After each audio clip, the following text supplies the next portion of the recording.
not the case here in the second half. Stetson Bennett going back to work at his own 20.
Good afternoon and welcome to our September 27th work session.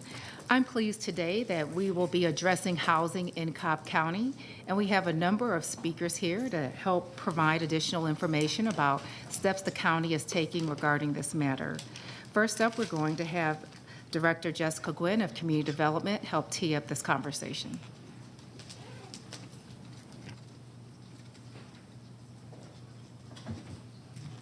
Thank you, Chair. Good afternoon, everyone. Jessica Gwynn, Cobb County Community Development Director. As the Chair shared, we've been having a lot of conversations surrounding housing. As you all will recall, over the last several months and last couple of years here, we've had a number of residents who have come to our meetings and shared their comments and their concerns regarding housing in Cobb County. That runs a full gamut of issues, and so that's something that we really wanted to take a look at. And last year, the Chair convened a task force that includes professionals with some expertise in housing as well as private sector individuals to bring some perspective from that standpoint to really look at housing. And we've got a number of initiatives that are going on there. We also, of course, as you know, last year the Board of Commissioners approved the Emergency Rental Assistance Program. So Debbie Blair is here today and she'll give you an update on that. And then, of course, we'll have Kimberly Roberts with Cobb County CDBG to give you a good update on the initiatives of her office. One thing I just wanted to brief you all on very quickly is that we are currently working with the Atlanta Regional Commission on a Community Development Assistance Program project. And ARC provides this community development assistance, which is basically a program where they offer their staff support to supplement the local government's planning efforts. It's a project that we had to apply for. It was a competitive process to get it, and through that effort they're utilizing their staff to help us really get a better understanding about the state of housing in Cobb County. So what they're working on right now is pulling together a bunch of data that we just don't have access to, and they know the right questions to ask, frankly, with their housing experts there. So they're pulling that information together and really going to help us to get a good understanding of what the current state of housing is in Cobb Cobb County, where the gaps may be, and what we might need to support future residents here in Cobb County, as well as some higher level policy recommendations that you all as a board can consider as we move forward. So we're excited about that effort, and that's currently ongoing. We'll have, I believe the report for that should be done by the end of the year, so then we'll be back with the board to present that to you and give you that information. And that's just going to give you a lot of really good information that you all as the policymakers here can utilize to start talking about, well, what are your goals as a board for housing, and then we can talk about how do we get there and how do we achieve that. So we're excited about that project. We're going to bring up here in just a moment Mike Carnathan with the Atlanta Regional Commission, and he's going to give you a good snapshot of some data that they've already compiled. So he'll share that with you, and then followed by Courtney Knight. Courtney is a member of our Development Authority here in Cobb County, but he's also the individual who has been asked by the chair to sort of lead that housing task force as they continue their work. And then after Courtney, we'll have Debbie Blair to talk about the update on the ERA, and Kimberly will give you the CDBG update. So I'm going to save my remarks for this evening when we have our code amendment presentation, and at this point I'll turn it over to Mike. Thank you. Thank you.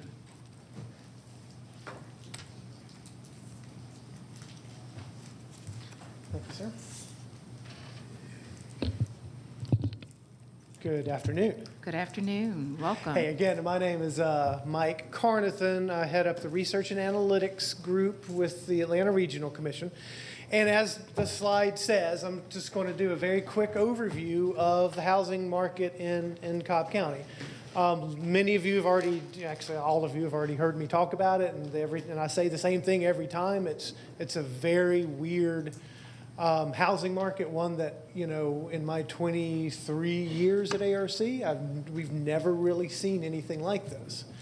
And so what I'm going to do is just kind of give you a very broad overview of it. And so, yes, I'm going to talk about how expensive housing is. You guys already know that. I'm going to show you some refresher slides just to kind of drive that point home.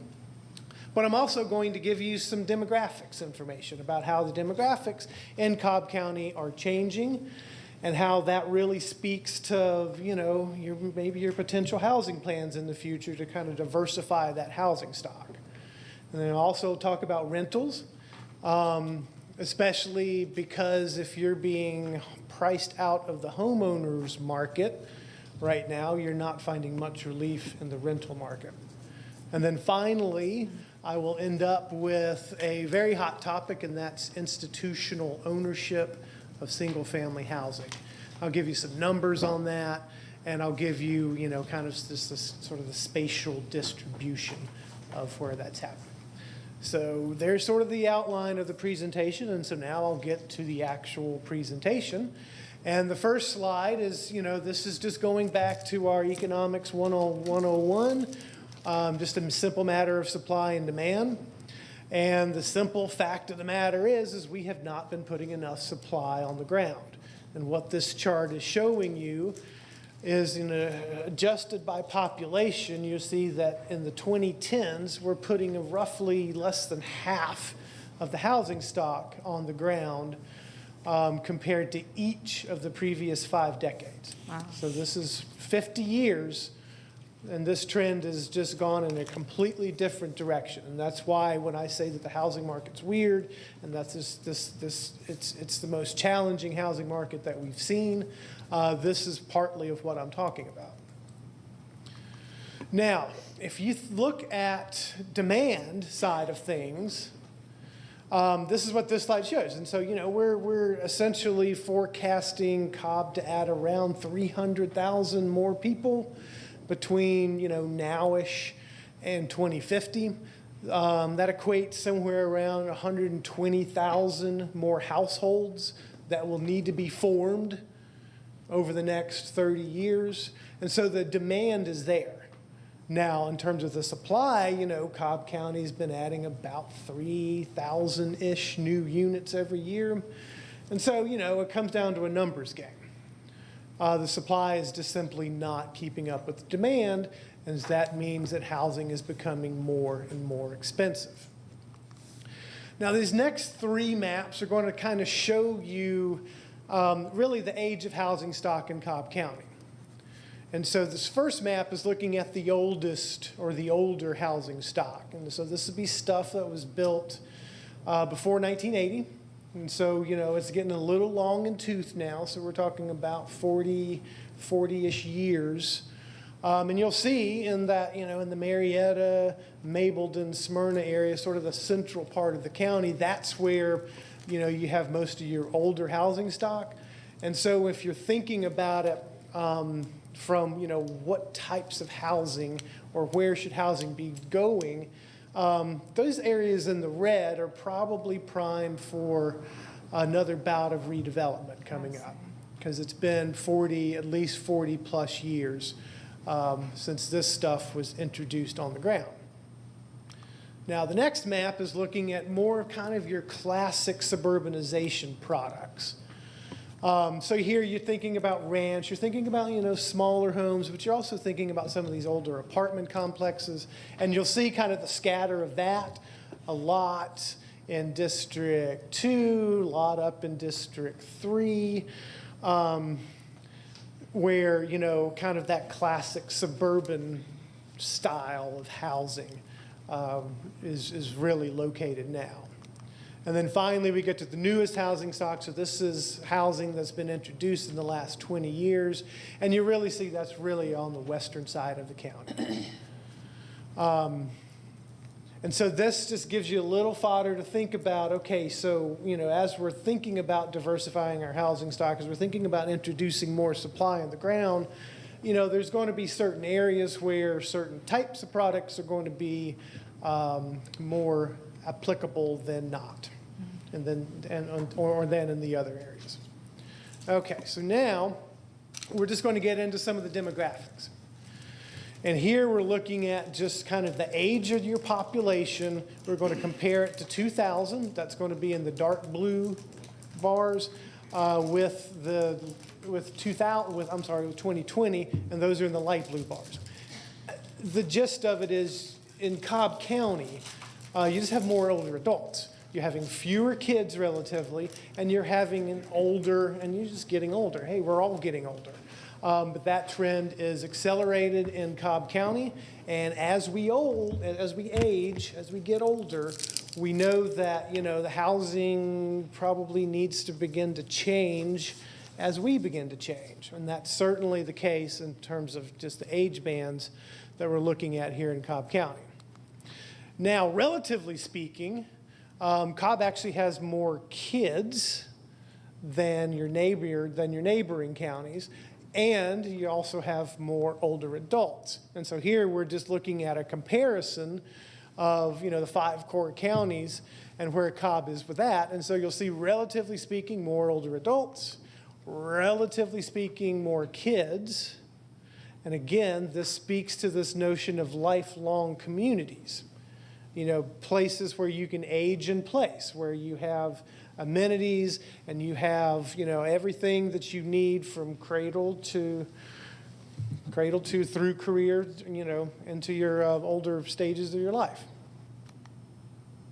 Now, here we're looking at changes in household income. And what I attempted to do here was adjust the 2000 numbers for inflation. And since we're talking about age bands, that gets a little wonky. I'm not going to go into data science 101 here, but the gist of this slide is that, relatively speaking, compared to 2000, when you adjust for inflation, you actually have more households in that lower income scale today than you did in 2000.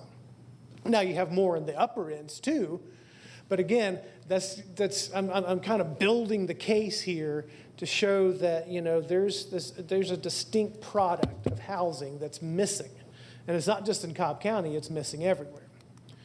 So smaller households. So if you look at 1-person households and 2-person households, well, those make up a significantly higher share of your overall housing today than it did in 2000. At the same time, houses are getting bigger. So you have more 1- and 2-person occupant housing, but at the same time, you also have more 3-bedroom, 4-bedroom, and 5-bedroom housing. So all of this comes to this slide I'm calling missing middle. And the missing middle is, I mean, you can actually kind of see it right here on the chart.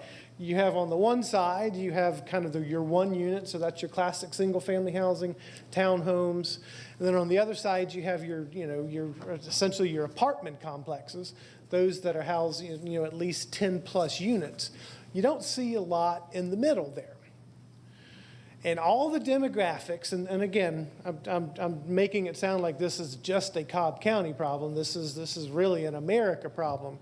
But with the demographics changing the way they are, with the income changes that we see, with the housing preferences that we see changing, it's just becoming more and more apparent that we need more of that missing middle housing. Now, let's talk about prices.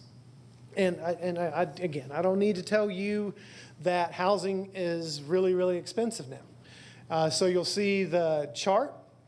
It's kind of your normal bell curve, but it's really skewing toward the higher end. And in fact, last year, and this is from August of this year back to August of last year, more homes sold at the 500K plus range than they did in the 300,000 and lower range. So just some numbers to look at. Median sales price last year is right around 400,000. Months of supply, and this is here, we're just talking about the balance between a buyer's market and a seller's market. It's at 1.5. That's actually improved a lot over the past few months, but it's still nowhere close to what we would consider a balanced market, which is 6 months. You'll see that new construction is running about 2,800 square feet. And then here's some other numbers for you to see about the types of housing that are being introduced. We can look at. Mike, was that specific to Cobb, or is that? This is specific to Cobb. That last Yes. slide was? Yes, I'm sorry. That is specific to Cobb. And then here's how these units break out by high school attendance zone. And so here we're looking at just the number of units sold by high school attendance zone. You see Campbell, Marietta, North Cobb. Those are the attendance zones where the most number of houses are being sold. And then we can also look at this by price. And now one thing you want to look at is, look at North Cobb, look at Marietta, and look at McEachern. Those are, school districts where, the average home is selling for less than the median price. And you also notice that North Cobb, Marietta, McEachern, those were some of the most popular attendance zones for new homes sold. So that's just telling me that, hey, people are looking for affordable housing. Because that's where people are buying, is where you can actually find something for less than what the median price is going for. Now, you've seen this map before. This is just kind of showing you how quickly this has changed since 2013. The purples in this map show you housing that's 500K or more. Really, all the dark areas, so all the purples are housing, 300K and above. Everything else is sort of in the 200s, and this is in 2013. And I'll go through this quickly to where we get to 2020. We're processing 2021 right now. I'll give you a preview of that. It doesn't look better. But you'll see, if you look at Cobb County in particular, and you're a moderate income family, and you want to get into home ownership and you want to buy a home in Cobb County, you're going to struggle to find that. And so that just brought me to a thought exercise, and this is exactly what this is. It's this little thought exercise. So who can live in Cobb County? Okay, and so what I did now is, I used a little mortgage calculator, put in 400K because that's your median price, and then kind of backed into an income. So here you're looking at all the places in Georgia that has a household income of at least $100,000. Because if you want to afford a median price home in Cobb County, you have to have $100,000 in household income. That's where you can draw your people from. If Cobb County is going to grow and people are going to move into Cobb County, that's kind of, there's a lot in North Fulton. You have some pockets in Columbia County near Augusta, some down in Savannah, some in Fayette. There's not a lot of opportunity there for people to move into Cobb County. We can even do this nationwide using the same thought experiment. And you'll see there's lots of areas in kind of the eastern seaboard, stretching from Washington to Boston. You'll see some on the western coast, San Francisco's and LA's. And you'll see some pockets around metro areas throughout. But, this is where these are the people who can move to Cobb County today. And, as it has it, if you look at people who are moving into metro Atlanta, they're coming from the eastern seaboard, they're coming from the west coast. Because right now, metro Atlanta still has that competitive advantage. You can still buy a house cheaper than you can in the northeast and then in the kind of the west coast, but that competitive advantage is closing. So now I've been talking about the home ownership market, but rents keep going up too. And look how high and look how quick that slope went up. We got a little reprieve earlier this year, but I mean, it's still, the rents are the highest they've ever been in Cobb County. And those units that we would consider to be affordable. So let's just, and here you just have to use what the census gives you. So here I'm using anything less than $1,250 a month and lower. Well, you've lost those units in the past 6 years. Wow. The only rental units that have been gained is that higher price point, $1,200 and above.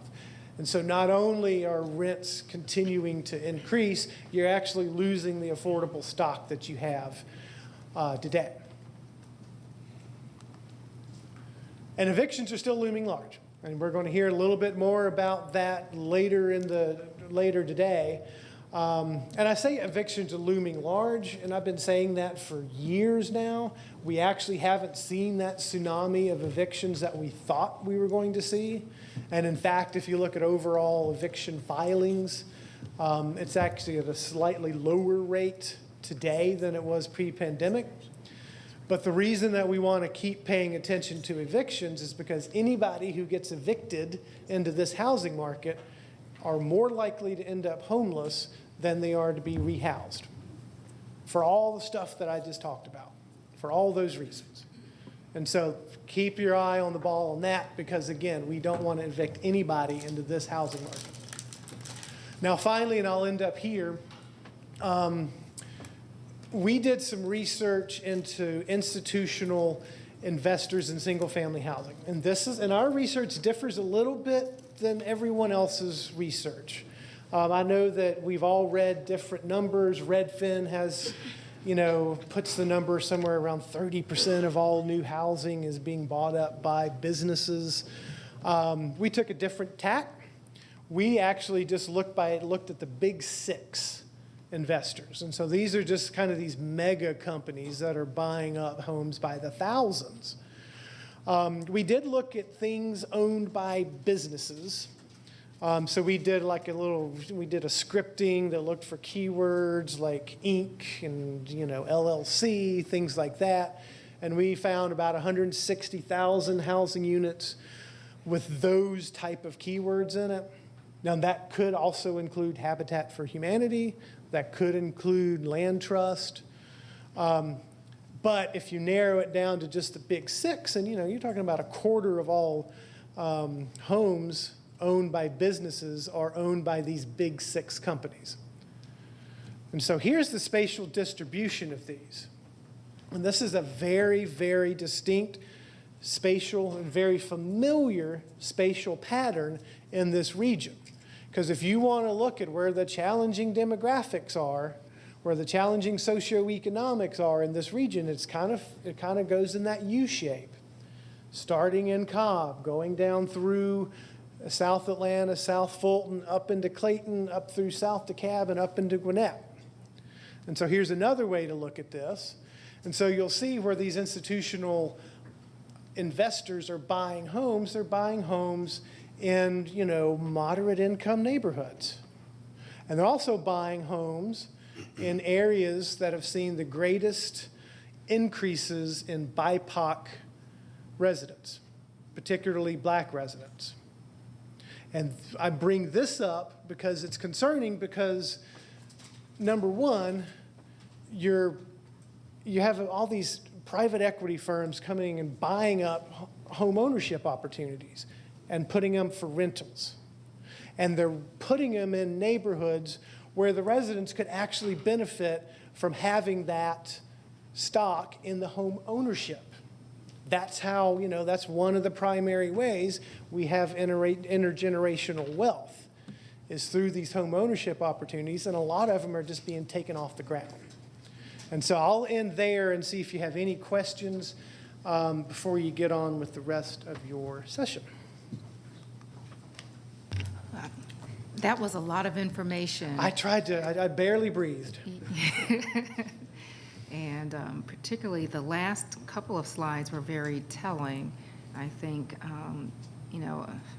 for one, it's very interesting to see that distribution along 75, particularly most northern area. A lot of times we'll hear predominantly from residents in the south part of the county. So I think opens up some sensitivity to some areas we haven't necessarily been sensitive to.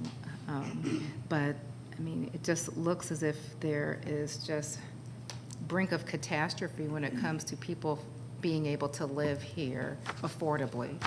And we were behind pre-pandemic with addressing this issue, and now it's full-blown, and we're trying to get the tools to address it, but also it's a hard shift in that perspective because of the type of homes that we're building and the type of demographics that we have that may be looking for a different product, but it's just we have a lot of angst towards building anything different than what we've traditionally built. And it's very difficult to make that case. I can think in all areas of the county. For me, as being a prior commissioner of the South area, I think of the challenges when you're trying to build AMI, and we haven't been able to do that there, but I think of other areas that have had those traditional larger homes and trying to diversify that housing stock and perhaps what a blend of a household may look like. It's just perfect storm. Anyway, I was just going to go through all commissioners to see if they have any comments or questions for Mike, and I'll start with you, Commissioner Gamble. First of all, going back to your first slide, where it showed that the supply, the building of the homes was going down, that really doesn't surprise me because the land is going away.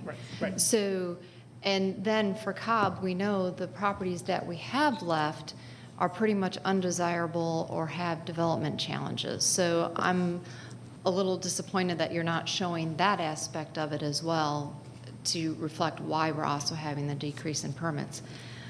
But as far as the mix, does the ARC work with the developers or the builders as far as the type of product that is needed in an area? Because every time we have a rezoning application come into us, they're coming in because that's what they can sell. That's what they're finding the demand for. So you're coming in here telling us that, we need these other housing mixes, but how is that getting communicated to the builders and the developers? Yeah, and so, we do have conversations. I mean, we at the Atlanta Regional Commission, we have very little weight of law that we can't force local governments to do anything. We're not involved in zoning whatsoever. So what we have to do is we have to provide conversations. We have to provide forums. And so we do provide a couple of ways. We have a housing task force in which a couple of developers regularly attend, and we have these conversations. And we hear the exact same thing you're hearing. It's like, developers cannot, that's to pencil out the deal to make it work. They're kind of forced to build in this one type of housing product. And so, we have those conversations. We hear the same things you do. If you look at our housing strategy, and this has been a consistent goal or a consistent sort of principle that we've had in our housing plans is, we need to diversify housing stock. But in terms of providing any type of prescription to do that, no, we don't do that. We can only have those conversations. And we'll continue to have them. We're having those at the LL hack. I wish we had a better acronym for that, but that brings leaders around the region, and they are hearing the same things that everyone is hearing. It's like, we're not making more land. It's hard to pencil out affordable housing deals, any new affordable housing deals. And that's why when you look at our strategy, it's very broad. It's very comprehensive. Yes, we want to build new housing, but yes, we need to also think about preserving what we have. We also need to think about, just lowering costs. And if that includes bringing more capital resources into the housing market, whether those are private, philanthropic, or public funds, well, we need to explore every opportunity to do that. Because now is the time. I mean, we are at crisis levels. And we can continue to have the conversations with developers about, not being able to pencil it out, but we have to do something. And so, we do have sort of a menu of strategies, but again, it's hard. If it were easy, I don't think we would be in the situation that we're in. And I know I didn't quite answer your question, but. No. So knowing all these factors that, we're running out of land, we don't have the room, and yet you're trying to preserve the character, the population growth, have you ever considered if that was actually reasonable to expect, like for Cobb County, to grow another 380,000 if we're out of land and places to put people? And then again, in order to accommodate that growth, we're going to have to pack it into areas that are already overburdened on our infrastructure and everything else. I mean, have we started looking at those things to say maybe this isn't realistic? Absolutely, we have. Yeah, I mean, so we do forecasts every 3 to 4 years, and so the last time we did them was before the pandemic. Pandemic changed a lot of things, not just in the short term, but in the long term, and so we're actually we're looking at our forecasts again, and I think you're absolutely right. I think because of the housing challenges we have to seriously consider lowering our forecast. And so, it's a process. We'll be releasing our smaller area forecasts at the beginning, maybe spring of next year, after we, have some conversations with the Cobb County planning staff and really all the planning staffs around the region. And these are the conversations we're going to have. You're absolutely right. I would expect our next set of forecasts to have lower population growth. And then as far as the population growth, I know Atlanta used to be considered the 19-county region. So are we looking to expand that vision, since we know Cobb County is getting impacted by growth on our road infrastructure, specifically from the counties from, all over. Yeah. But I know in the western portion of the district is coming a lot from Paulding and Cherokee, and that's impacting our efficiency of our roads. So are you starting to expand the view of what the Atlanta region is to accommodate the growth in the surrounding counties that aren't currently included? So the not to get into too deep into transportation planning, but we are the Metropolitan Planning Organization, and it's a 20-county area. So right now it does include your northern neighbors, Bartow and Paulding. Every 10 years, and this is called an urbanized area, and every 10 years we get new guidance from the Office of Management and Budget and the Census Bureau about what that urbanized area looks like. And the guidance is out, but we haven't actually gotten the new map yet. So we don't know if it's going to expand or maybe even contract in terms of the transportation planning functions that we have. Right, so you brought up MPOs, and I know we're kind of getting off topic a little bit here, but I think it does all tie back. Because my understanding, Bartow is in the Rome MPO, not the Atlanta. MPO. And the reason why I'm bringing that up is because we know there's some development going on in Bartow that is impacting Cobb. So how do these MPOs work together to address these issues? Because my understanding right now is they don't talk to each other because of boundary lines. Well, we do work together, and part of the reason that we have to work together is air quality attainment. And so, not to get too deep into transportation planning again, but for air quality purposes, whatever forecasts that we do and whatever regional transportation plan we have, it has to comply with air quality standards. And so that air quality boundary does include Bartow, and so we do at least some modeling of the air quality impacts of the transportation infrastructure on that. Thank you. Thank you, Commissioner. Commissioner? Hi, Mike. Hi.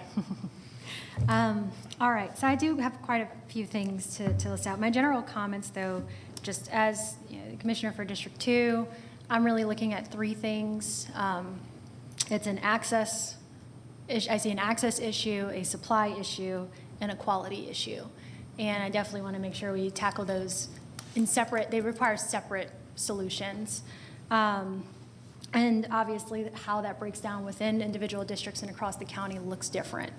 I know I have a very senior population. Access looks different when you look at what that means and some of the definitions, and so does quality. But to some of the questions, at least that's the frame that I'm looking at all the data through, is how can I break some of these things out. I did notice in one of the graphs, well, when you got to the missing middle, what I was trying to understand is the correlation of what demographic type is looking for that duplex, triplex type, because I didn't see the direct correlation. I saw that, you showed kind of the overall demographics of the community, but not what type of housing accommodates what type of need. So I don't know if you can expound on that piece, because I can certainly go back to my computer and see if there is any distinct demographic association with that missing middle. Mm-hmm. But the simple fact of the matter is we don't have much of it, so it's a sample size issue, so we may not have a good answer for the type of residents who might. Who does it really accommodate, right? Because I know in your graph you said households 5 to 9 and 1 to 2 or what have you. And so I really just want to know what that correlation is, because even if you were to blow out and say who can afford to live here, well, even if you can afford, if it's not the right housing type, right? If it's not the right housing stock, it doesn't matter. I mean, and in sort of the planner's mind and the planner's brain, it's the way that we think of life cycle housing is you get to a certain age. And maybe you've aged out of your big house and you want to move and you want to downsize. Mm-hmm. That's kind of the concept of lifelong communities. And so that is where we would think that missing middle would come in very handy, as if you are someone looking to downsize. Okay. There was another graph where you showed the rent increase spike and the slope. Have there been any analyses done on the ERA funds being available in that slope? Because it looked like the timeline on that was pretty consistent, just from what was shown in the graph. But I just want to know, is that something that we're looking at sustaining? Is that a market hold? That's a good question. I don't have a good answer for you. There's no studies that I know of that have sort of tracked the correlation between rent growth and ERA or ARPA funds, or ARPA funds that are going to rental assistance. So not that I'm aware of, but I will go back and take a look. Okay. And then, thank you. And there's another question around the investor purchases. So I can appreciate the approach that you took to see, which ones were the big ones. But as you know, we are facing another issue, related, not related, with Airbnbs, short-term rentals, and how investment purchases are happening there. So even though it may be smaller companies, it's a part of the missing story for us, is what is that wide range impact. And I don't know how early we are in the analysis of that, or early we are in that industry developing here, but we do know that that does impact housing stock as well, and making sure that, that's a part of our long-term planning. So there are some options there, but making sure that that's incorporated too, because it's having a burden on housing availability. Okay, and certainly investment purchases we know can unnaturally inflate prices as well. So that's having an impact there too. So any kind of data or research around that trend, I know, would not just be appreciated by us on the board, but those in the community as well that care about this. And we did a little bit of analysis on the price points that at least the big six are buying at, and they're buying at significantly, I'd say about 75% of the median price in these neighborhoods. Oh, wow. Okay, that's really important information. I mean, not enough to say for sure that that's their price point, but that makes, for where we're seeing the housing going, at least regionally, and looking at, the rent information that we can look at, they're definitely buying up homes that would normally be affordable. Okay, thank you. Next question, or more of a comment question. So when we were kind of at the peak of the pandemic, we were looking at some of the data around evictions and saw that the highest rate was right on that 75 line. I call it Little Brazil, but it's also impacting our more senior-heavy areas where there is a higher density of senior residents, not necessarily the single-family structure, but we have condos and a lot of high-rise areas that border along Powers Ferry. Tends to be both of those demographics that are impacted. And so just kind of a note to put some face behind that data that you showed, but those are the two purple areas that were on your map. Right, and if you go to our eviction tracker, and there's a link to it on there, and we're going to be updating it in the next month or so. We had some capacity issues, but you can click on, there's like buildings there, so you can actually click on buildings and see which buildings you may want to reach out to. Yeah. And do some outreach to, because we do have that information, at least for Cobb we do.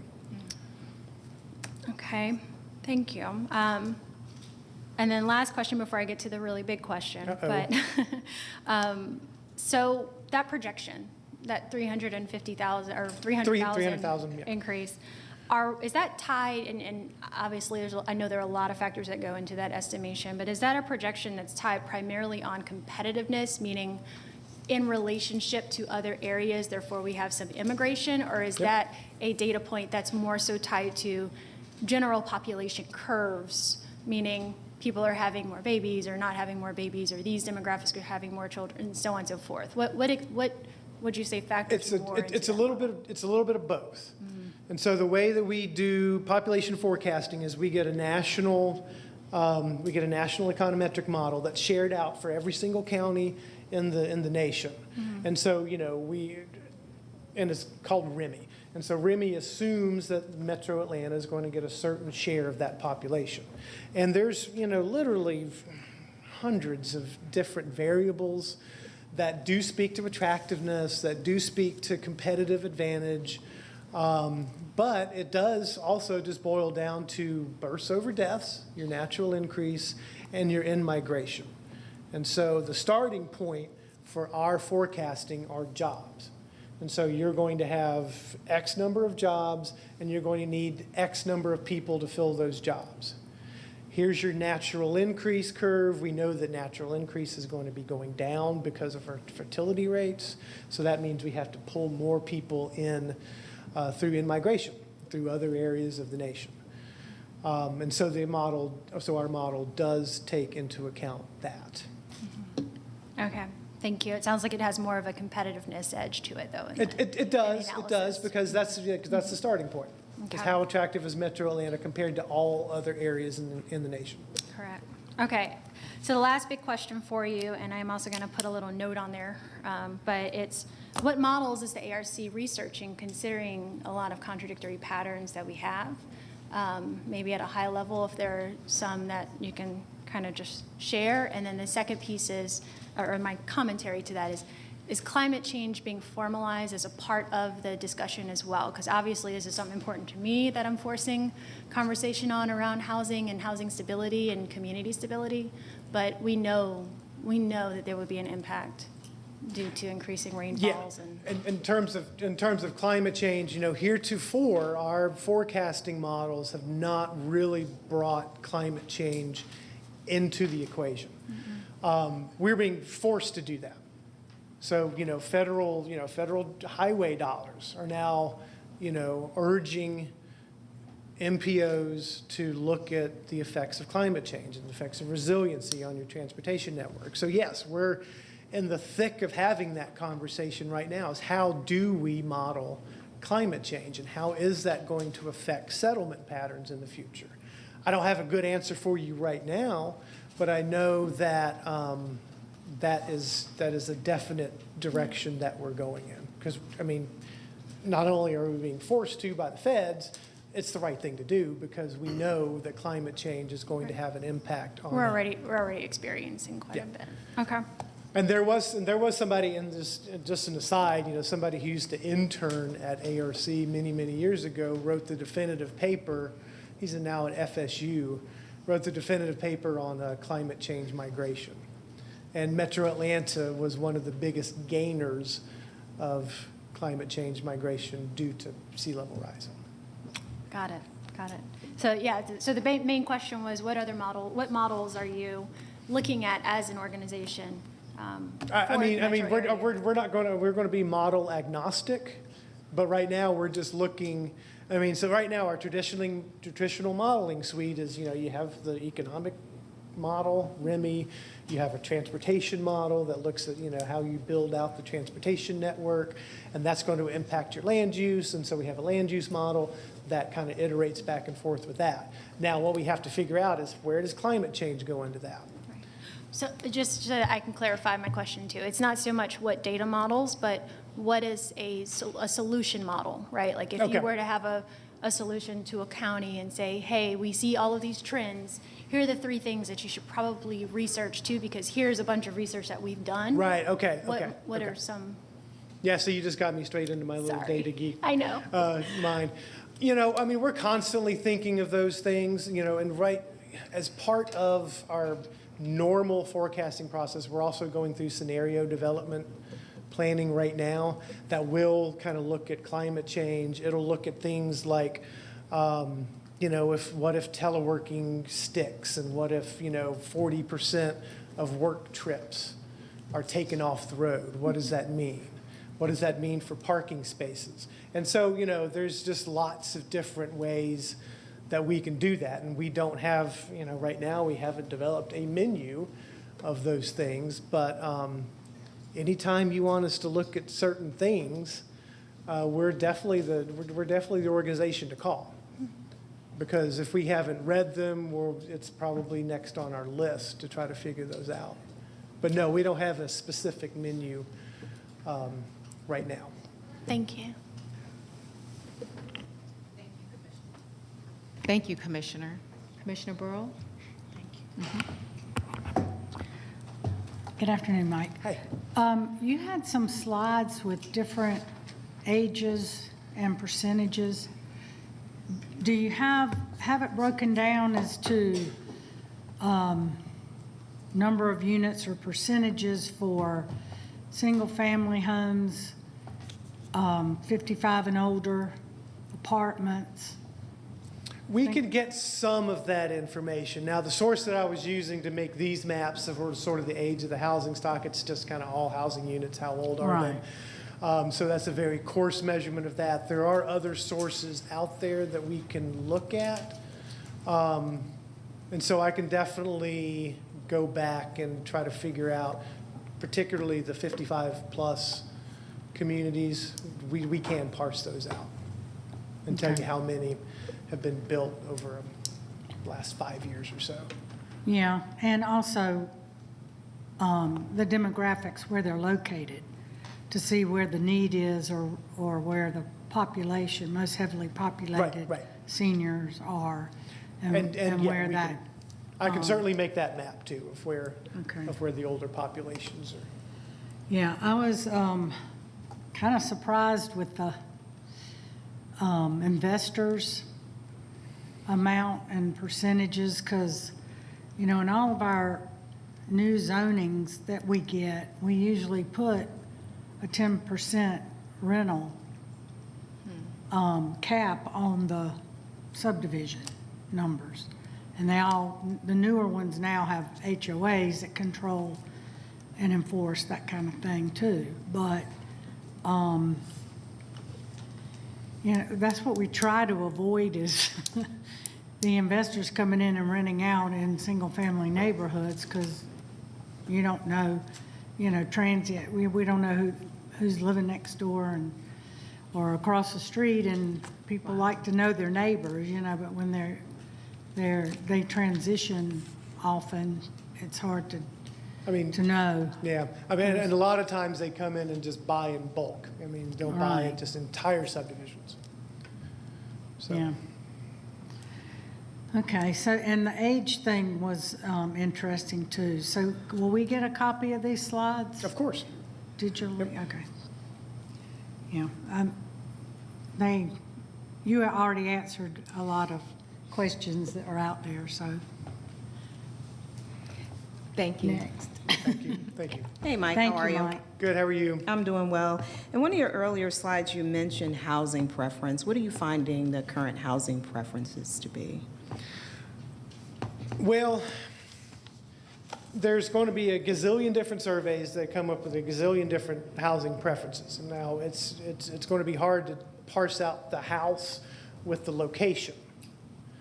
But that's why we, you know, kind of use the missing middle as a very generic term for stuff that we don't have, that we think would be desirable.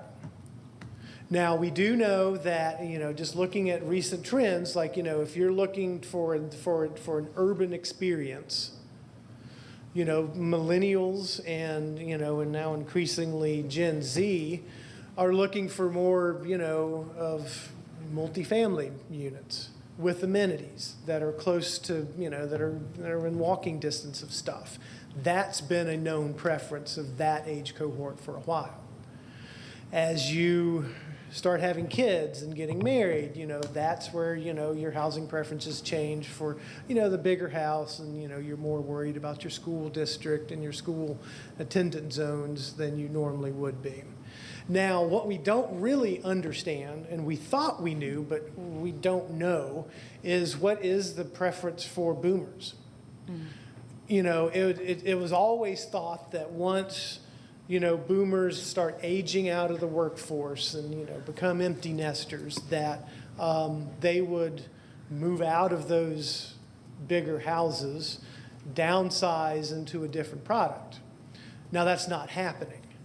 And part of the reason that's not happening is because there's not a different product for them to move into.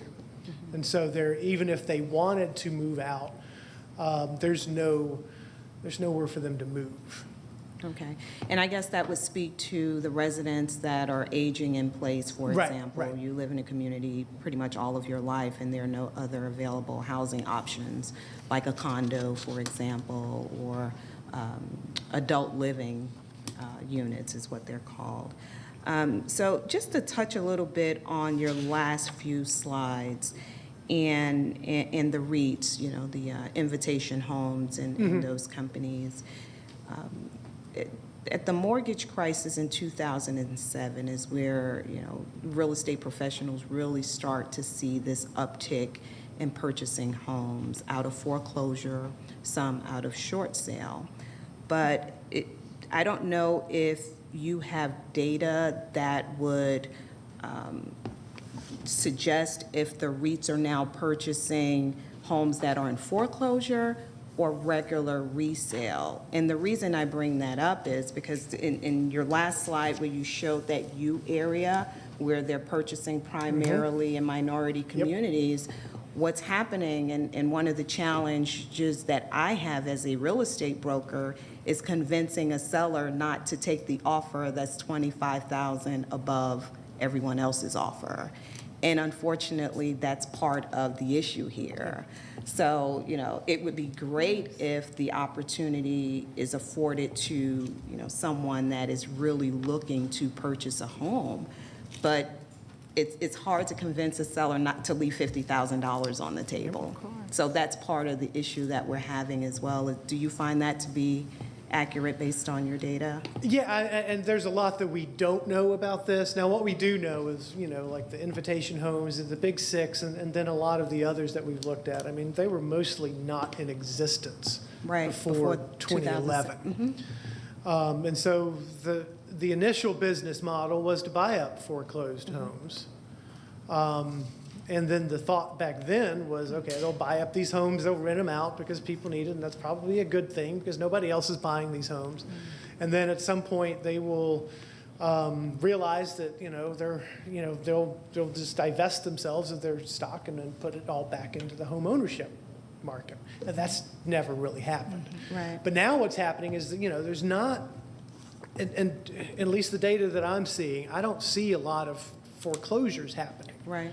And so these companies aren't buying foreclosures. They're looking for that. Resale. Yeah, I mean, they're looking for the resale, but they're looking at it at a particular price point, which is, if you look at the spatial distribution, you can understand the price points that these companies are looking at. Right.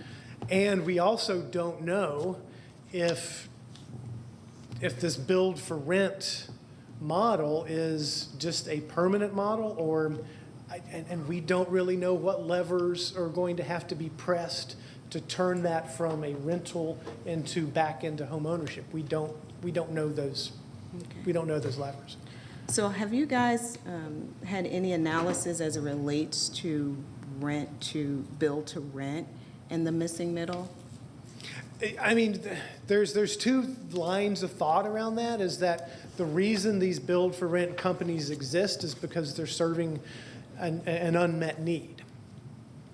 And so if you look at that in terms of rentals, I mean, so if rentals keep going up and up, getting higher and higher, and these companies are buying these homes at kind of that moderate price level, therefore they can sort of keep those rents a little bit more affordable than kind of your higher end apartment complexes. Now, in terms of analysis, do I have the actual data that I can do some sort of correlation to? No, I don't have that.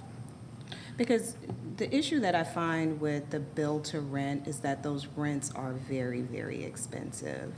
And in some cases, it's very close to what a mortgage would be. And I actually visited a community in Lawrenceville, I think earlier this year, and the rents were like $2,800.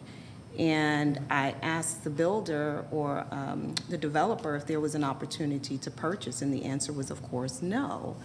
But, his argument was that, well, people can't afford a down payment. And, my position is naturally there are other arrangements that can be made to save for the down payment because at least, you'll have in your crosshairs an opportunity to purchase a home. So I'm just really curious to, just to kind of see how that's going to pan out with the build-to-rent communities. And me too, as well. I mean, and we've heard the same things. And most of the people who are renting these single-family residences are very, very close to being able to qualify. Exactly. And if you can look, and in fact, there's some data, and I don't have the numbers on the top of my head, but Fannie Mae and Freddie Mac did an assessment and said, Metro Atlanta has one of the highest populations of mortgage-ready BIPOC populations in the country, and that's why this stuff is frustrating. Is right. Because a lot of these folks who were renting this are that close. Exactly. They're very close. And, there's going to be lots and lots of programs, down payment assistance programs, gap financing from philanthropic sources. I mean, there's a lot of stuff going on. It's just hard to get it all kind of, get your arms around everything that's out there. Right. And just my last question. So Bank of America is going to initiate a pilot program for down payment assistance and closing costs. I know they're looking at areas like Charlotte and maybe some other places in the Northeast. Are you aware of any program coming to the metro area by Bank of America's program? It's not a Bank of America's program, but Atlanta did get a grant from Wells Fargo to increase, and the end goal is to increase BIPOC home ownership by 5,000 units. And the Community Foundation for Greater Atlanta is taking the lead on that. And they're leveraging this grant. I think it was $7.5 million. So, I mean, that in and of itself isn't much, but they're going to leverage that grant with a bunch of community partners to look at down payment assistance, to build a website that, is kind of a one-stop shop for all these down payment assistance, to get people in front of HUD-approved counselors, and really just to really trying to turn the ship on home ownership. Okay, thanks. But there is a Bank of America program. And It's just I'm not sure in there is a Bank of Atlanta. America program I out there just that thought I'm maybe just you knew. not that Okay. familiar with. I am Okay. familiar with the Wells Fargo Okay, one. all right, cool. Thank you. That's all I sure. have. Thank you, Mike. I appreciate you Of spending course. time with us today and sharing some compelling data. The challenge I have is a lot of times we are making decisions that impact all of this, and we don't always have the data presented in front of us to help us know how the decisions we are making are going to impact the outcome for several of our residents. I believe Commissioner Richardson, if not Gambrell, shared today, we're going to be discussing Airbnb, short-term rentals, and there has been a lot of discussion about how that does take off a lot of the homes that could be available for purchase off, the rolls, and what does that do to housing affordability. And I saw in an article the City of Atlanta has limited the number of Airbnb homes that someone can have within the city through their ordinance. And how they monitor that, I don't know, but that could be something that we even consider today if we're concerned about having stock for people to be able to purchase. But, the challenge becomes if we limit that, that doesn't necessarily limit an investor coming in and getting those homes. So we could be limiting just the day-to-day, Joe citizen like us, and then having a company come in and just rent it for corporate purposes that are greater. So I just. It's a hard. These are hard issues. I don't envy Yeah. your position at all. Trying to make these decisions, and in terms of the short-term rentals, we don't have good data on that. Yeah. That's just not stuff that shows up in sort of the typical data sources that we use. So every 5 years, maybe, Jessica, we update our comprehensive plan for the county, and I'm pretty sure that staff is taking into consideration all of this data. But a lot of the driver of what building options are centered around our future land use plan. And I can tell you for the annual assessment of that as a commissioner, I was not thinking about what you're telling me about today. And there have been a lot of discussions around how the underlying zoning can impact the affordability of housing. And I don't think if we are unable to attack it at those distinct decision points that we have, I don't see how we help address this issue from a local or metro perspective and possibly nationally, because a lot of this pulls on the heartstrings. It becomes less of a data centric conversation, but what should my neighbor look like and be like? What should the character of our community look like and be like? And those are very difficult, almost impossible, but they have to be possible. At some point, do we address it now, or we're going to deal with it at the end of the day? But just, I'm happy to see the data, but I'm concerned about seeing the data, because to me, that data compels me to know that decisions should follow that we have awareness of this data. Right. You know, thank you for being here again. Thank you. There was one other thing, I think.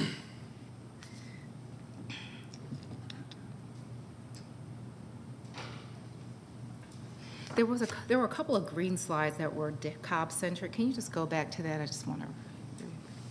Couple of which ones? They had green text on it, and they were Cobb-centric.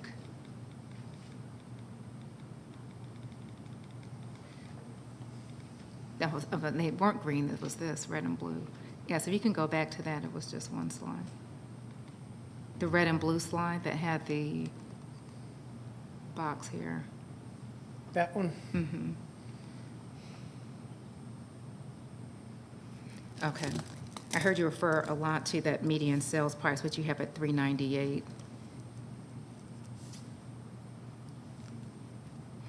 If you can help us, and you said the slides will be available. This is just very telling to me of the months of supply we have at the housing price that we have. And then I think you were sharing most of the home sales are resale homes, not new Correct. homes that we're building. It's Okay. skewed very much into the resale market and not, because we're not adding. Okay, it's New below supply. here at the type. Okay. Thank you. Yes, go ahead, Commissioner Gamble. So what is the time frame for this chart? It's the year over year, August 2021 to August 2022. Okay, very good. Are there any other questions? Go ahead, Commissioner Gamble. Looks like you have more to add. I'm not seeing that, looking at this chart, unless it's at the very bottom where It we is. can't see it. I showed, Okay. yeah, I Okay. I I'm like didn't- going, where are you small seeing text. it? Okay. Way below. Well, it doesn't have a time frame. It just has a It- date. True. Yeah, I didn't do a good job on the slide. Median sales price last year, and then starting from August 2022 going back. From I should 2021. have been a little bit more clear on this slide. Okay. I'll make that change before I send it to you guys. Thank you. And then if you can go back to that one slide that had the units with the missing middle. Just need some clarification. Wait, I'm going the wrong way. There was a table that had the duplex, one bedroom, this one here. Housing types, a one unit, is that a single family home? You're talking about That's a single-family home or a townhome. single family home or townhome? That's, Okay. and again, that's just the way. Okay. Very good. Again, thank you so much for your time. Oh, Really of course. appreciate it. This was quite informative. Commissioners, we have spent about an hour just on Mike's presentation. I'm going to ask that we take about a 10-minute break, and hopefully we can roll through the next presentations. Thank you.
Welcome back to today's work session meeting where we are discussing housing in Cobb County. We just concluded a presentation by Mike Carnathan with the Atlanta Regional Commission, and I'm glad that we have Courtney Knight, who's here with us today, who serves in our Development Authority and is helping to lead a housing task force.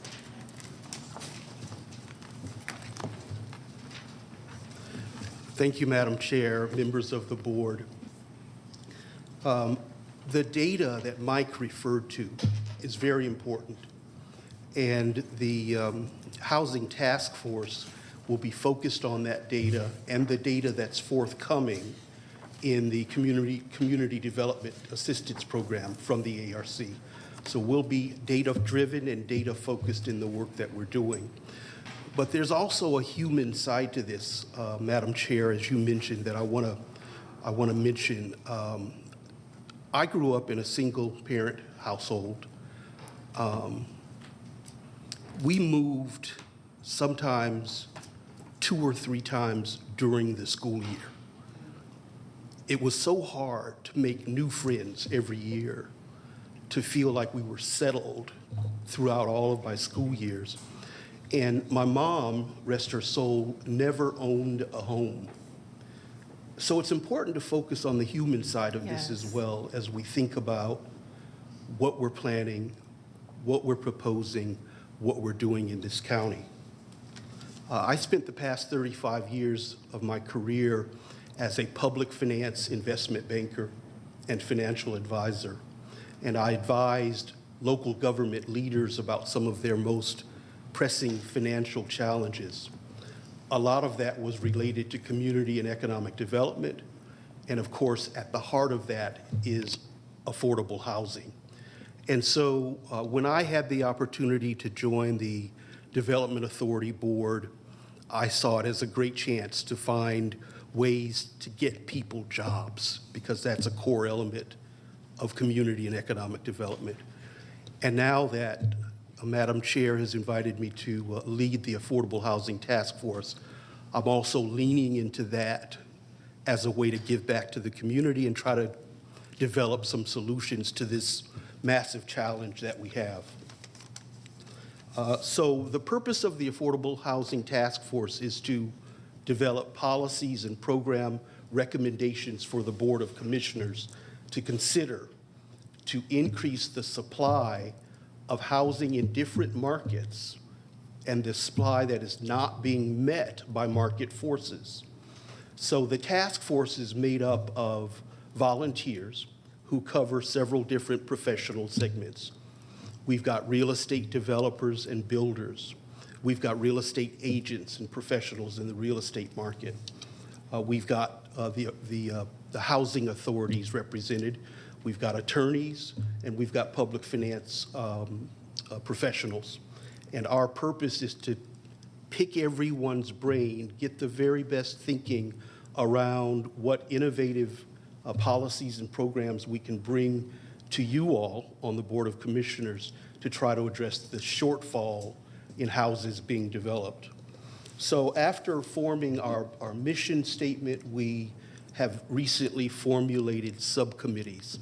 And the subcommittees cover areas such as exploring innovative housing models like tiny houses, manufactured housing, looking at alternative financing structures like public-private partnerships where the county might be involved in the development itself of affordable housing, analyzing the implications of land use and zoning, as was mentioned a while ago, and Jessica is heading up that subcommittee. And also it's very important that we focus on public engagement, because the ideas will come from public engagement. So we're excited about moving forward to develop recommendations for the Board of Commissioners, and I'd be happy to answer any questions you may have. Thank you, Courtney. Appreciate you being here and appreciate your willingness to volunteer for this initiative. It certainly is refreshing to know how much you've ascended and you being honest with us about the challenges many of our families may be experiencing. Do any commissioners have any questions for Courtney? No questions? I can be reached through the chairwoman's office if you should have any questions. Thank you. And, you know, I did speak with Courtney prior to today. I know Commissioner Sheffield has been attending meetings of the task force. We do welcome participation. If you know of anyone that wants to serve, particularly on a subcommittee, please. I think they've been open. There's just a lot of work being done and a lot to digest, and the whole goal of this is to be able to bring to the board various suggestions on policies. Commissioner Gamble, you have a question? I'm surprised to be hearing this, that there's openings and that there have been meetings, because I didn't know about this task force and I didn't even know who was on the committee. Yeah. So the fact that there's ability to have people appointed to it, how do we go about that? I mean, how many are they wanting? You know, what is this group's goal? What is their oversight? And I don't remember the board authorizing this group to be formed. So Yes. to be giving them authority to then come and present policy for us to then vote on, this isn't done like our normal board. So I guess that would go to the county's attorney's office as far as what kind of authority we can give them without recognizing them as a, you know, an entity of the board. So I guess if there are meetings, I would like to know about the meetings. I'd like those dates published. And if the public can attend, we need to get that out there as well, and also to let other interested parties engage in the process. Sure. Bill, I can let you respond from a legal perspective, but I can tell you how this effort originated. There were discussions that took place with a developer and an attorney about their concern regarding affordable housing and their desire to want to see Cobb County do something about this, and their desire to want to be a part of it. So from that, we called together our housing authorities and our director, and we just started having conversations with respect to this. And then it grew from there. I believe the developer invited other developers to sit around the table. I reached out to Commissioner Sheffield and Richardson because I know they've had the dominance of interest with respect to this matter. And then we started to hear from other citizens. And so that's how the effort grew around creating subcommittees. This was my desire to understand this more, having a heart for this, but not necessarily having the bandwidth to go deep into this matter in light of all the other interests and responsibilities that I have. And so they volunteered to be able to flesh this out and help me better understand this, and their desire is to be able to share information with the board. This is not atypical of any citizen group that has any interest of a particular topic that wants to share information with the board to get their consideration on a topic. They don't have any specialized authority. I did invite them to be here today because they have been working on this topic. But certainly, I'm grateful that you expressed interest because we do want people to be interested in this topic. And so if you have a desire to know more, if you would like for people to attend and certainly be engaged, that is welcome, because my whole concern, you know, I'm chair now, but I've served as a district commissioner. A lot of times these issues are seen as South Cobb issues. These are not only South Cobb issues, these are Cobb County issues, these are Metro Atlanta issues, these are national issues. And so today is an opportunity to share with the board what has been started, but it's a start. And if the desire is for your office to be more engaged, or if any of the commissioners on this board would like to be more engaged or know people who would, by all means, I think we're hearing an open call for that. Yes. Yeah. And I too would like to be informed. Sure. Thank you, Commissioner. Yeah, I didn't want him to leave just yet, so before you dismiss, I did want to Okay, know sure.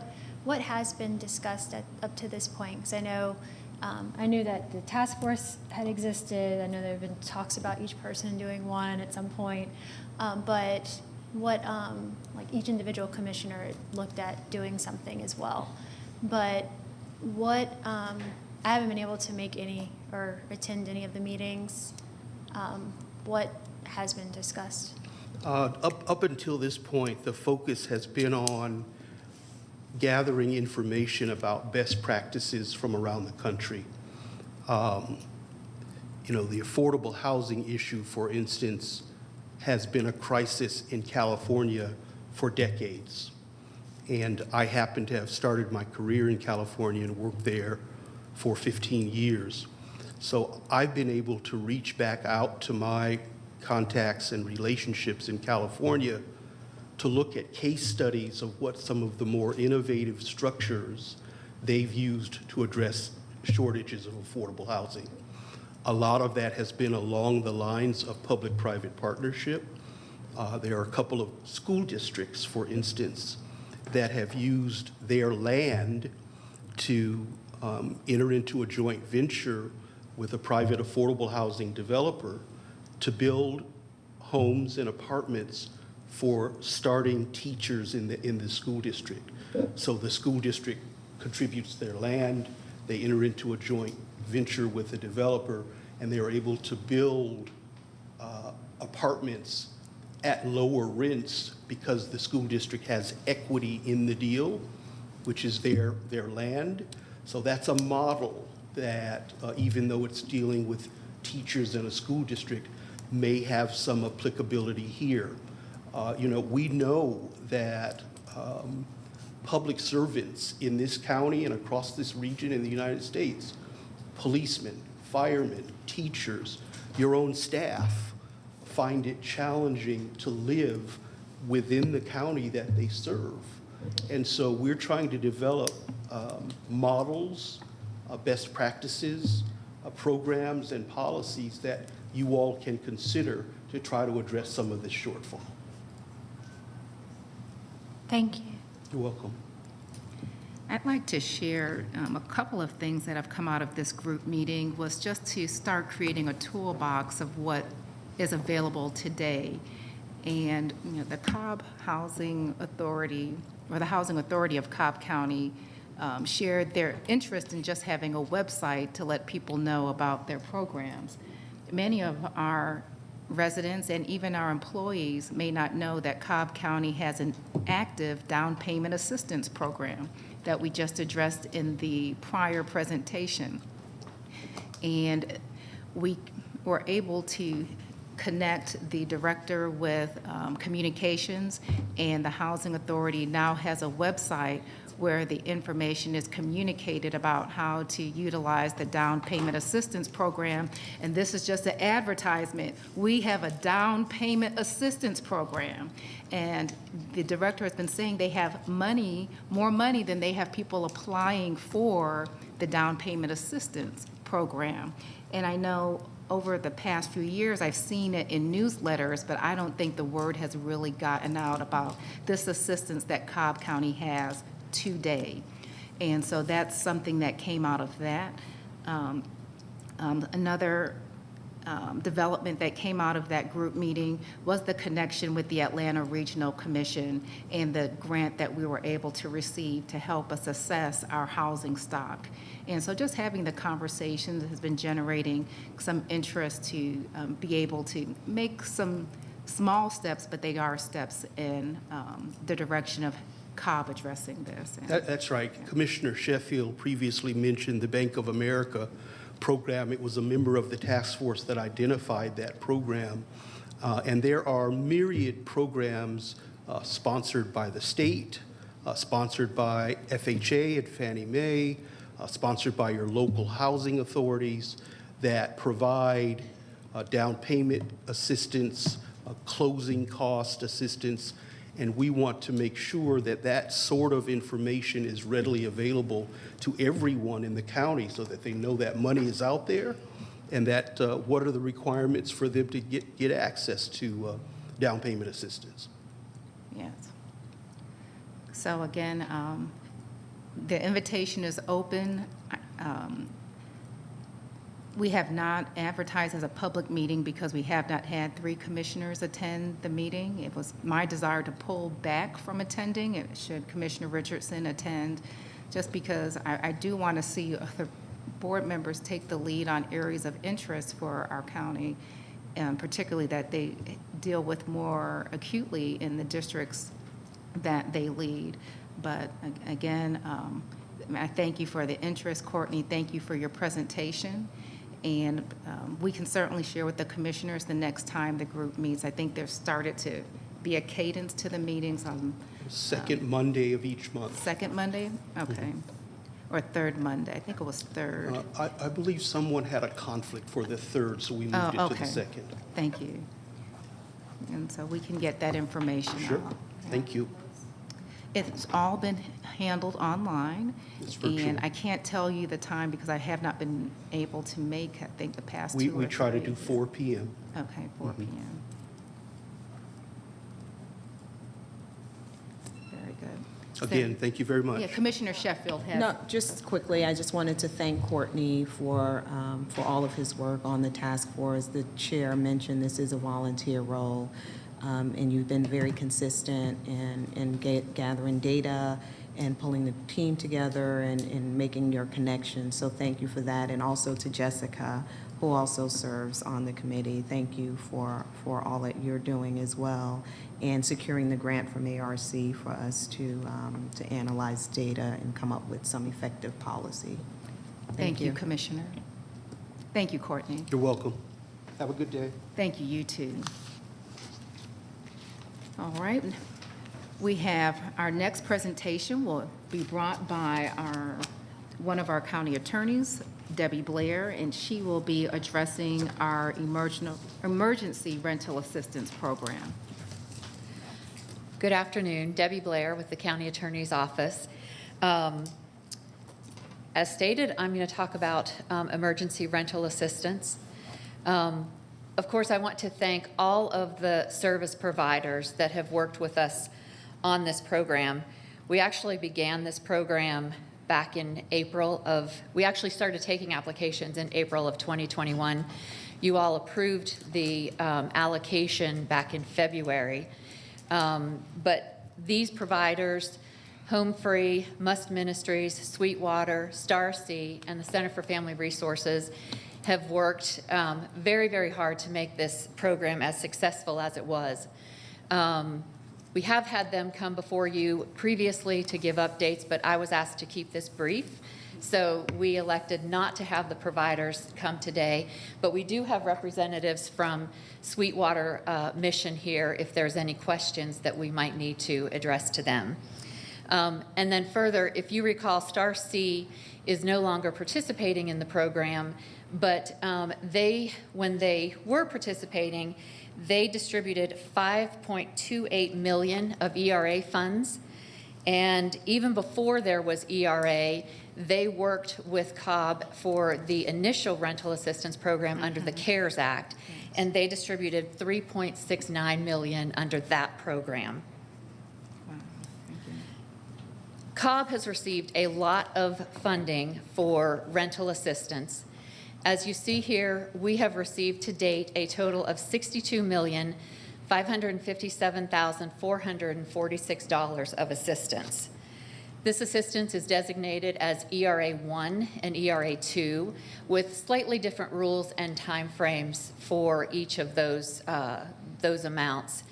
On the screen here, we still have ERA 1 funding, and we have about $3.1 million of ERA 2 on hand, and we have requested our third and final tranche of ERA 2 just probably about last week or within the last the last 10 days. The ERA funding will be recaptured by Treasury if it is not used by December 29th of this year. We initially received $22.8 million of ERA 1 last year, and the providers got all of that money out the door last year. The funding that is left under ERA 1 today is monies that was reallocated from the state, and that was back in April. So we actually received $40 million, but we reallocated a portion back. So net, we've received from the state $23 million.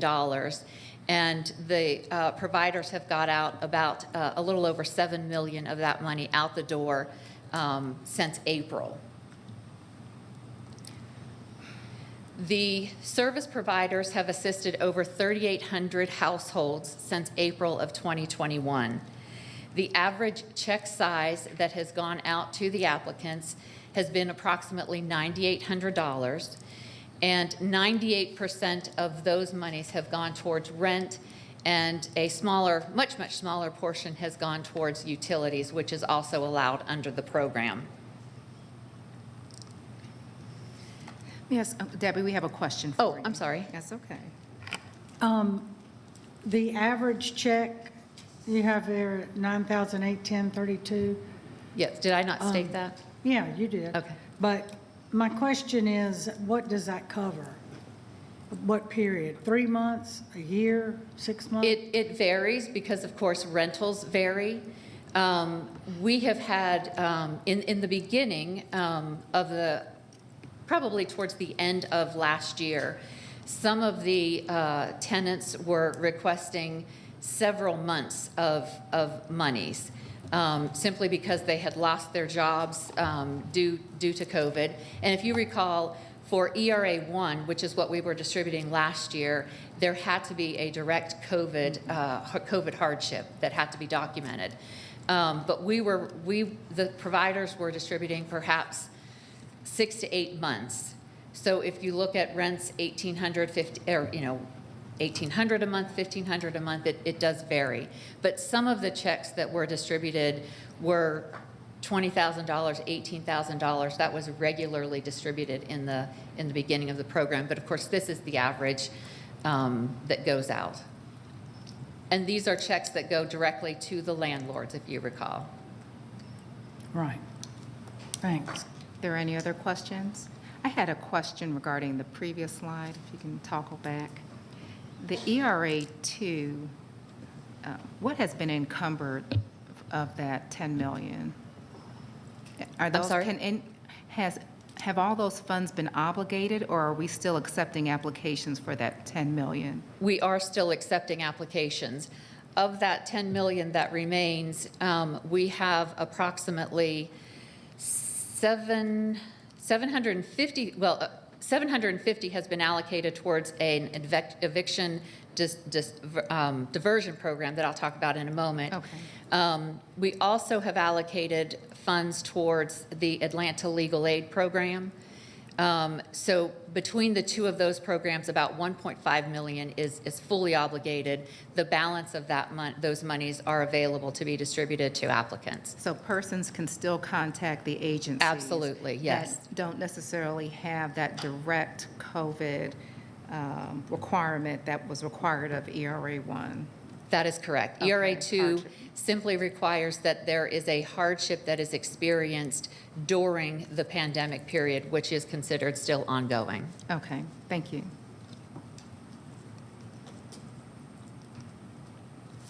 And again, if you recall, this is a federally established program with federally established guidelines. So it's not something that Cobb has put in place or determined what the guidelines are. But not everybody can qualify for the program, obviously. The income needs to be 80% or less of area median income. Bless you. Bless you. Bless you.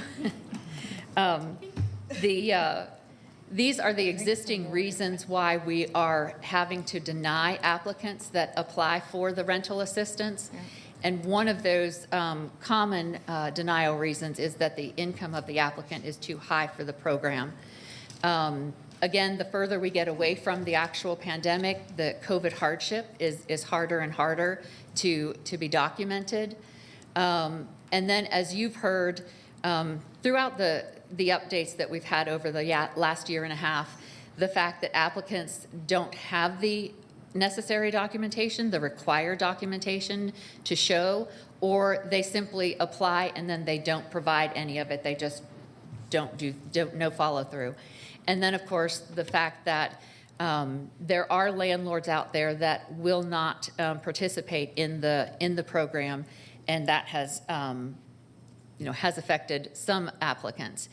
However, for those families that have received the assistance, we have been able to stop evictions and keep families in their home. So the service providers have done an excellent job in creating a lot of success stories here in Cobb County.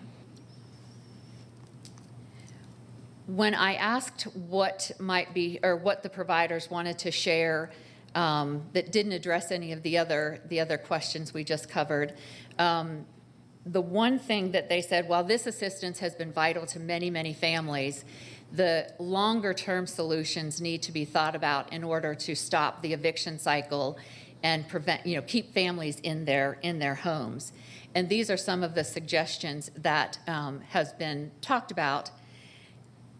And we are implementing some of those things. Under ERA 1, we were not able to do any programs directly related to housing stability.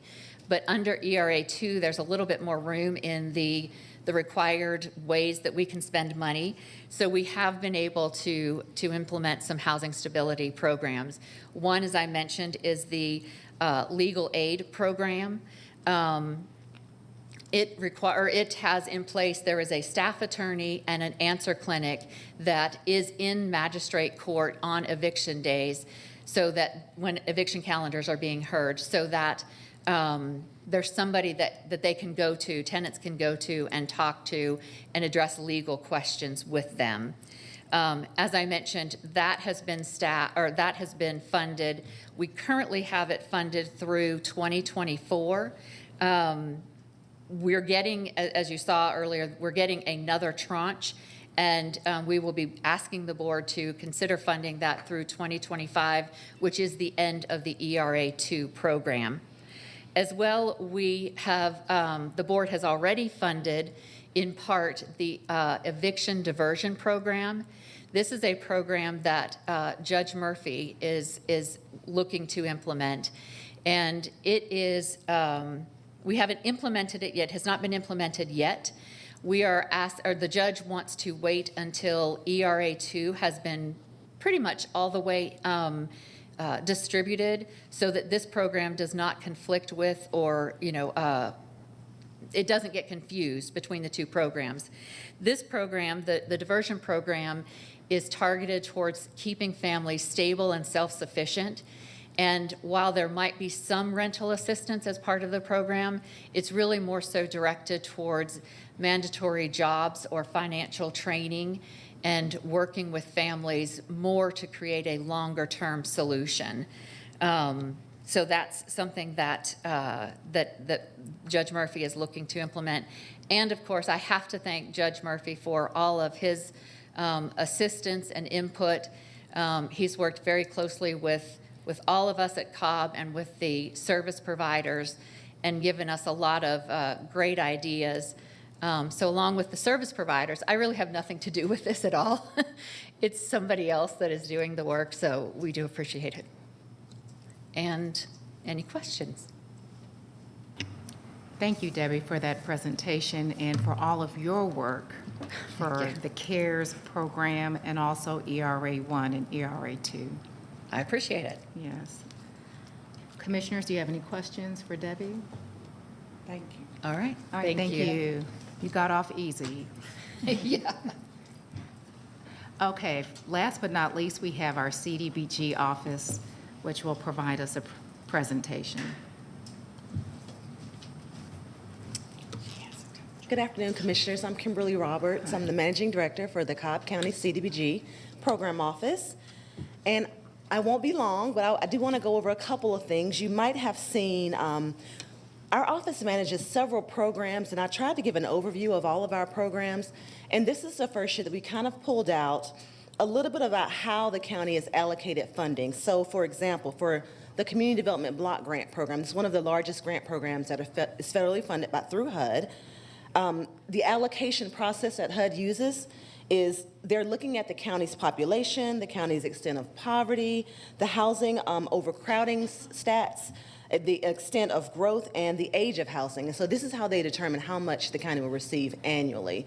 And I also included some other factors such as the Community Service Block Grant. That's an annual grant through the Department of Health and Human Services. And so I wanted to make sure you had some overview of the programs that we manage and the allocations that the county receives on an annual basis. Just to give you an update on the upcoming 2023 program year, although we're just receiving our 2022 funding, and it's September, we are planning for 2023. We start our planning for a year in advance for funding. We do not know the amount of the allocations for 2023, but we estimate that the county will receive at least 70% of what we received in the prior year. And so for CDBG, we're estimating a $2.4 million award, $1.1 million in home, and $194,000 in ESG. And there's a series of timeline events that happens starting in February when we accept applications through April, and then we have a review process, and then we'll have a 30-day public comment period for the 2023 allocations as well. And then we will come back to the board in November, the first meeting in November, to have the board approve the recommended funding allocations. Yes, on that prior slide, can you differentiate the Home American Rescue Plan versus ESG, the Emergency Food and Shelter Program? Yes, it is Okay. very similar, but the Home American Rescue Plan was just established last year out of the American Rescue Plan Act through President Biden. And so this program is a new program, and it's a specific population, which they call a qualifying population. It is still homeless and at risk of becoming homeless, but the income limits is at 50% of the area median income. That is the maximum households that can be served with this funding. Okay. So it's much more restrictive than the ESG. ESG is homeless and at risk of becoming homeless, but it's not as restrictive as only serving a certain population. Thank you. And You're welcome. have these funds been distributed to nonprofits? Yes, Okay. yes, the home ARP funds have been distributed, the grant agreements are out, and we are beginning to see fundings come through.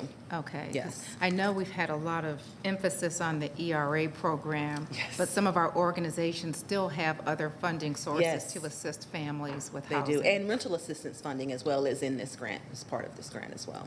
Thank you. And there's a piece for supportive services for the nonprofits so they can sustain their organization with the operating costs that they may need. Great. I know last year, I believe we developed a list of organizations.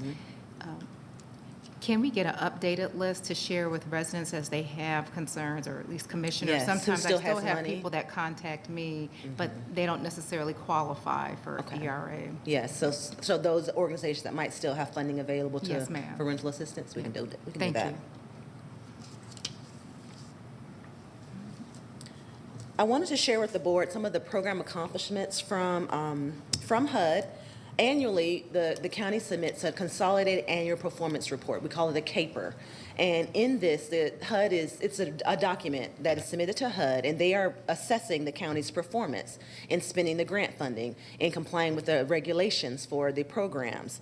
And in an effort for our compliance, some of the items that we have complied with include the county has met the compliance standard for the administrative caps and the public service caps.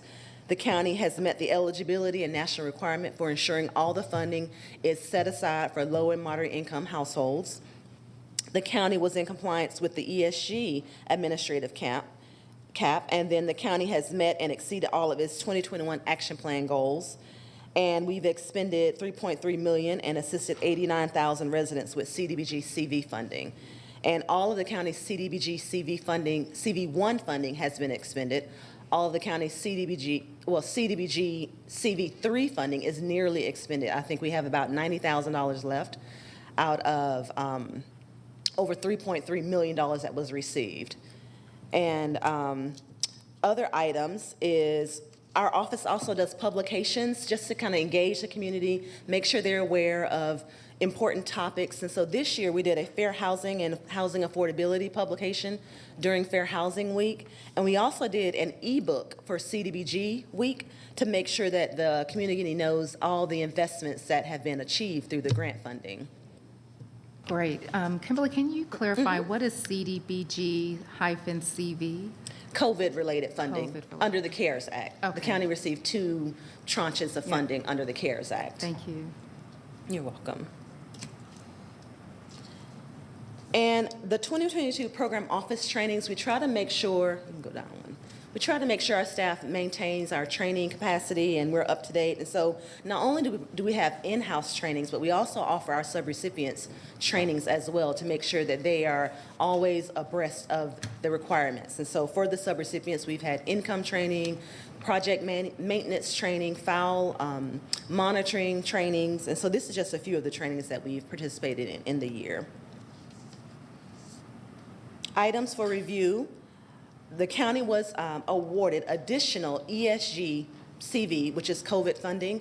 As a result, HUD has recaptured some ESG CV funding that was unexpended from other grantees and has offered the county a stipend of that of $400,000. And so the county has accepted this funding, and we will be coming back to the board with a recommendation for allocations for this funding. So that will be coming down the pipeline as well. Walton, our NSP funding for it's the Neighborhood Stabilization Program. This was a foreclosure program that was established back in 2008 and 2011. We have recently had a large repayment of funds from Walton Communities as they were able to transition that facility. And so as a result, the county has $2.2 million in NSP1 program income. Now this program income can only be spent on foreclosed properties, or vacant properties that have that highest need foreclosure rate. And HUD has a system where you can check that. But I will say that Cole Street Development has put in a request to utilize this NSP1 funding, and I wanted to present this to the board. However, this is probably not going to be an eligible project because the project that they're considering is a rehab project. And this project was initially funded with home dollars, and now they want to refurbish it with some NSP dollars, but it's not vacant. And there are people still there. It's on Austell Road. It's 1570 Roberta Drive. It was one of our first home projects that we did with Cole Street, which is the county's community housing development organization. And so the tax credits are up on this property, and they want to redo it again and kind of refresh it. But I don't think this is going to be an eligible activity, but I did want to bring it to the board. Why don't you think it's eligible again? In order for it to qualify for NSP funds, it has to be a vacant property and located in that highest need area. And it is in a highest need area, but it's not vacant. Okay, I remember the Walton community in the Six Flags area. Did the CDBG office assist with their 15-year renewal? What's the address? I can't remember the name of is it Walton Village? There's one on Mulkey Road, but that's not in the Six Flags area. Okay. We've done one in Marietta, Kennesaw, and mostly they do the senior part of the complex is what we do with the grant funding. And this is some pictures of how the units, this is the initial build out of the unit, and this is how, just some photos from the unit. Just some upcoming events. In October, we're having our grant informational sessions, and we're going to have 5 meetings and 1 virtual throughout the community just to kind of educate on the requirements of the grant program. What do you need to apply? How can you apply? What do you need to sustain your organization? And so these are very informative for the community. We're going to have the CSBG 2023 application workshop. It's going to be open in October 1 to November 4th. And we're also going to have the 2024 CDBG home and ESG application cycle coming up in February of 2023. Any questions? Commissioners, do you have any questions? Just thank you for all you do. Thank you. Thank you, Kimberly. And can you just refresh my memory, and it could be helpful for those watching. Sometimes there are organizations that say we apply, we're not getting funded, maybe there's a capacity issue, sometimes the audit is needed. What can those organizations do to be viewed favorably? I will say one of the things we always let organizations know in our informational sessions is the financial capacity is huge. For example, this year, we require grantees to start spending in January, even though the county does not have money. We're requiring those organizations to submit reimbursement requests to our office. This not only places the county in its best position because the county as a whole is tested by HUD every November on how much they expend of the CDBG grant. This caveat helps us to make sure the county is always in compliance. Okay. And so all of those organizations are, they're floating all of those costs till September. We still don't have the money, and it's September. So we have reimbursements for organizations that have spent money back in January, and we've not reimbursed them. So it's important that they diversify their funding. We try to encourage people, you cannot have grant money be your only form of funding. You have to have some other kind of unrestricted funds so that way it can sustain your organization while you're going through this waiting period. That's helpful to know. And one thing that you said, which is a significant obstacle, but people should know, this is a reimbursement program. You're not getting these funds up front to then spend. No. Yeah. There's only one grant program that is an advance payment, and that's Emergency Food and Shelter. But the county does not get a lot of funding. So it's maybe $100,000, $200,000 in the grant funding. Okay. 195. And it's an advance in 2 equal payments to the organization. But if something happens and that organization does not fulfill its purpose, does not serve those clients, does not spend that money, and they report on it at the end of that grant year, they got to cut a check back to FEMA because they didn't spend that money. So there's risk with the federal dollars either way. And you could be barred from complying if you can't pay the funds back. You could be barred from applying to any of the grant programs, any future programs. Thank you. Well, you've kept us in the clear for this long. Yes. So I just think it's important to reiterate to our organizations just how critical compliance is with the requirements of the program. Yes. Yeah. And we are definitely risk averse, so we try to maintain that position at all times. See that. Well, thank you. Thank Appreciate your presentation. Commissioners, this concludes our work session for today. Thank you for attending.